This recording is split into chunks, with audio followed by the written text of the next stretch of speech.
بسم اللہ الرحمن الرحیم۔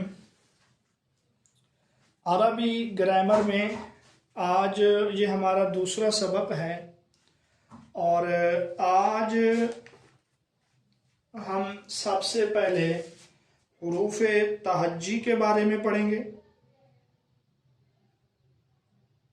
یہ آپ کے سامنے حروف موجود ہیں، یہ عربی زبان کے حروف ہیں۔ ان کو حروف تہجی بھی کہا جاتا ہے، ان کو حروف ہجا بھی کہا جاتا ہے، اور یہ جو ہیں حروف مبانی بھی ہیں، جیسے آپ گزشتہ سبق میں پڑھائے ہیں۔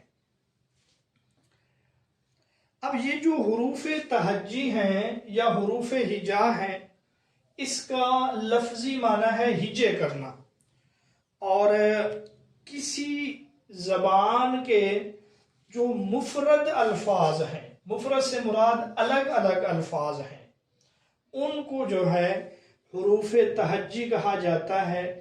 جس طرح انگلش میں جو ہے نا اس کو الفابیٹ کہا جاتا ہے، تو یہ جو ہیں عربی زبان کے مفرد الفاظ ہیں۔ اور حروف تہجی کی تعریف یوں بھی کی جاتی ہے، اس سے مراد کسی تحریر کے بنیادی اجزاء ہیں۔ کسی حروف تہجی سے مراد جو ہے نا کسی رسم تحریر کے بنیادی اجزاء، جو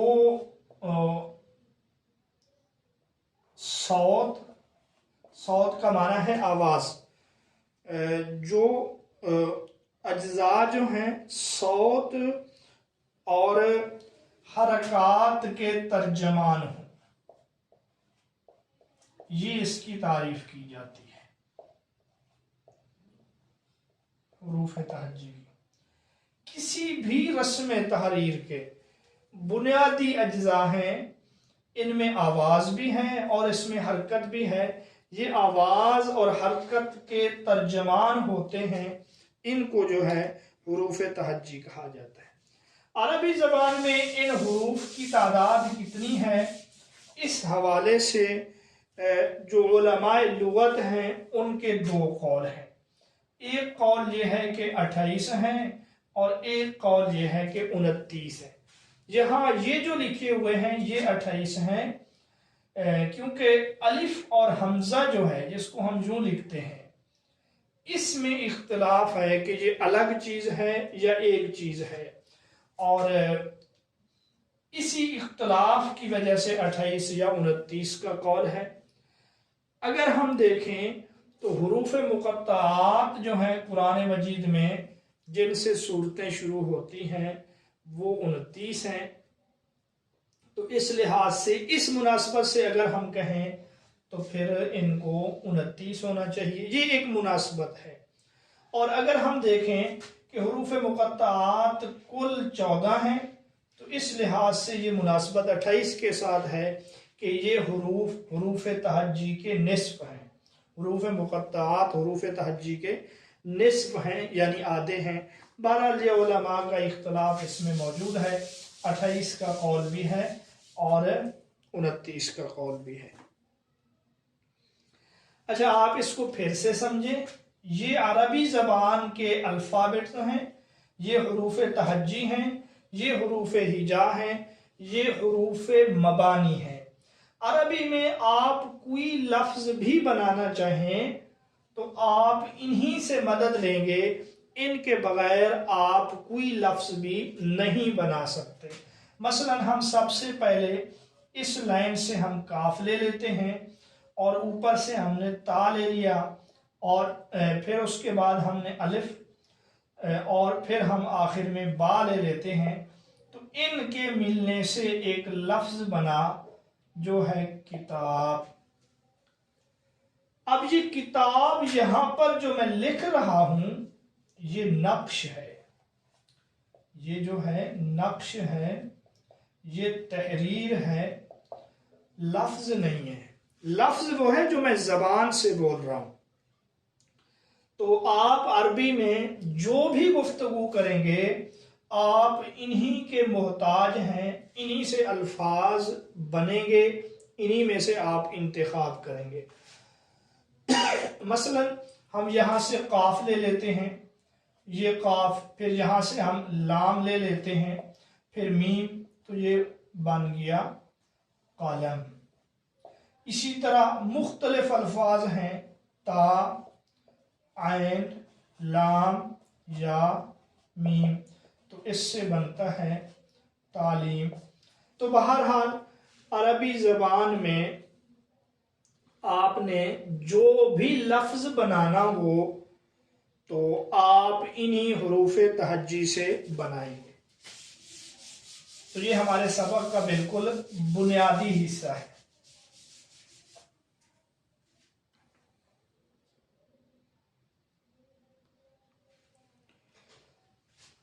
اب الفاظ جو ہیں یا لفظ جو ہے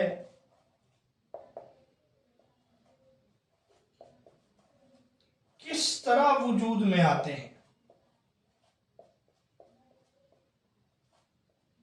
ٹھیک ہے، انہی سے ملا کے ہم لفظ بناتے ہیں، لیکن لفظ وجود میں کس طرح آتے ہیں؟ تو بات سمجھیں، لفظ جو وجود میں آتے ہیں اللہ نے ہر جاندار کے گلے میں کچھ باریک تار رکھے ہیں۔ اللہ نے ہر جاندار، جو بھی جاندار ہے، جاندار کے گلے میں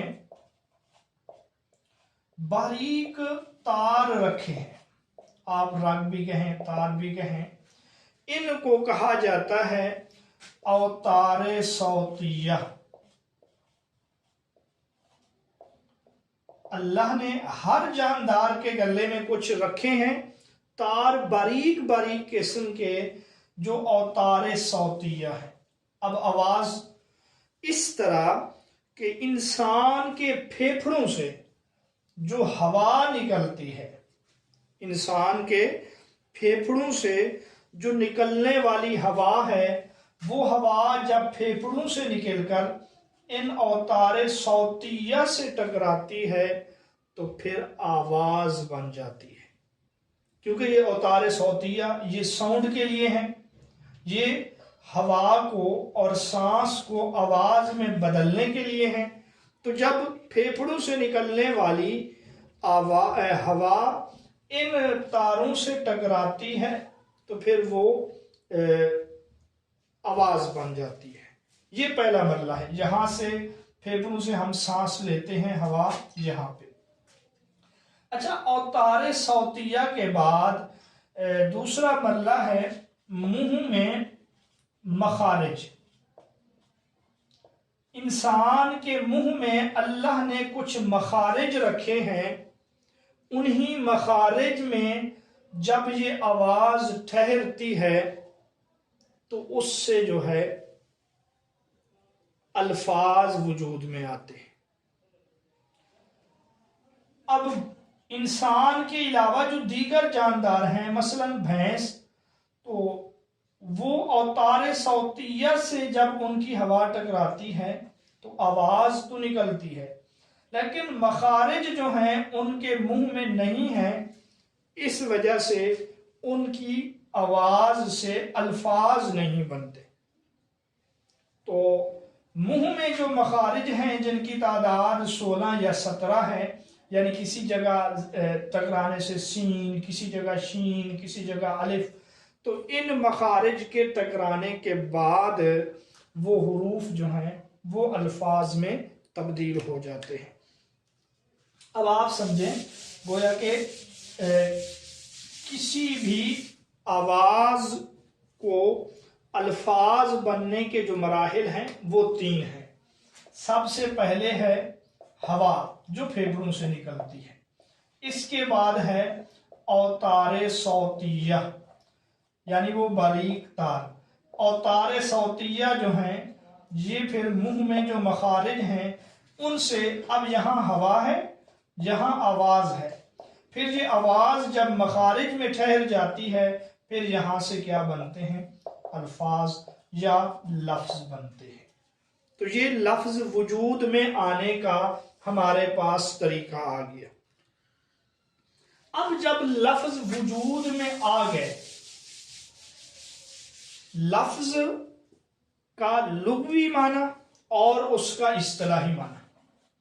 لفظ کا لغوی معنی ہے منہ سے پھینکنا، لفظ کا لغوی معنی پھینکنا منہ سے، اور اسی طرح اس کا جو اصطلاحی معنی ہے وہ ہے ما یتلفظ بہ الانسان۔ لفظ وہ ہے ما یتلفظ بہ الانسان، کہ انسان جس کا تلفظ کرے، یا یوں بھی کہتے ہیں ما یتکلم، انسان جس کا کلام کرے، تکلم کرے۔ تو انسان جو منہ سے پھینکتا ہے اس کو لفظ کہا جاتا ہے۔ لفظ اس کی آگے دو قسمیں ہیں۔ منہ سے اب جو ہمارے الفاظ نکلیں گے تو ان کی جو ہے دو قسمیں ہیں، لفظ کی قسمیں یا اقسام دو ہیں۔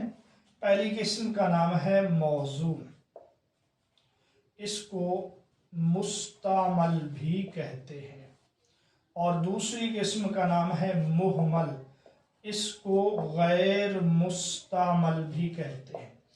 بھائی منہ سے جو الفاظ نکلتے ہیں وہ یا تو بامعنی ہوں گے، اس کو بامعنی بھی کہتے ہیں، یا جو ہیں وہ بے معنی اور بے مقصد ہوں گے۔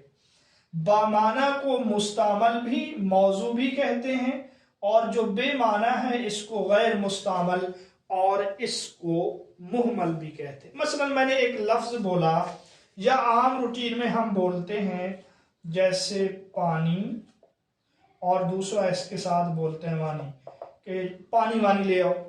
اب یہ وانی کا کوئی معنی نہیں ہے، ویسے ممکن ہے وانی کا کوئی معنی ہو، لیکن پانی کے ساتھ استعمال کرتے ہوئے اس کا کوئی معنی نہیں ہے۔ یا جیسے ہم بولتے ہیں روٹی، اور اس کے ساتھ ہم بولتے ہیں ووٹی۔ اب روٹی ووٹی لے آؤ، اب یہ جو ووٹی ہے جس کا ہم تکلم روٹی کے ساتھ کر رہے ہیں، یہ جو ہے بے معنی ہے۔ تو منہ سے جو الفاظ نکلتے ہیں ان کی دو قسمیں ہیں، بامعنی، بے معنی۔ بامعنی کو مستعمل بھی کہتے ہیں۔ کیوں مستعمل کہتے ہیں؟ اس لیے کہ عام روٹین میں یہ الفاظ استعمال ہوتے ہیں۔ اس کو غیر مستعمل کہتے ہیں کہ اس کے استعمال کا کوئی فائدہ، کوئی مقصد نہیں ہے۔ اس کو موضوع بھی کہتے ہیں۔ موضوع کیوں کہتے ہیں؟ اس لیے یہ الفاظ یا یہ لفظ کسی معنی کے لیے بنائے گئے ہیں، وضع کیے گئے ہیں، بنائے گئے ہیں، وضع کیے گئے ہیں، اس وجہ سے اس کو کیا کہتے ہیں؟ موضوع کہتے ہیں۔ اور مہمل کا معنی ہے بیکار، بے مقصد، کیونکہ ان کا کوئی معنی ہی نہیں ہے۔ جیسے ہم کہتے ہیں ٹھیک ٹھاک، اب ٹھیک کا معنی تو ہے، ٹھاک کا کوئی معنی نہیں ہے، تو یہ جو ہے مہمل ہے۔ تو آپ نے لفظ کی دو قسمیں پڑھ لی ہیں، موضوع اور مہمل۔ اب ہمارے آگے جو جتنا بھی ہم پڑھیں گے اس میں مہمل کا کوئی ذکر نہیں ہے، کیونکہ بیکار چیز تو ہم نہیں کریں گے، ہم تو کار آمد چیز کو وہ کریں گے۔ اب ہم لفظ موضوع کی قسمیں پڑھیں گے۔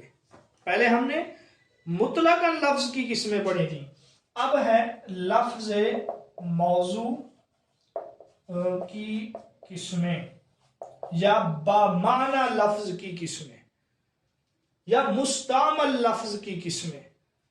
بنیادی طور پہ دو قسمیں ہیں۔ پہلی قسم کا نام ہے مفرد، اور دوسری قسم کا نام ہے مرکب۔ بامعنی لفظ، موضوع لفظ، مستعمل لفظ کی دو قسمیں ہیں، مفرد اور مرکب۔ مفرد کی کیا تعریف ہے؟ مفرد کہتے ہیں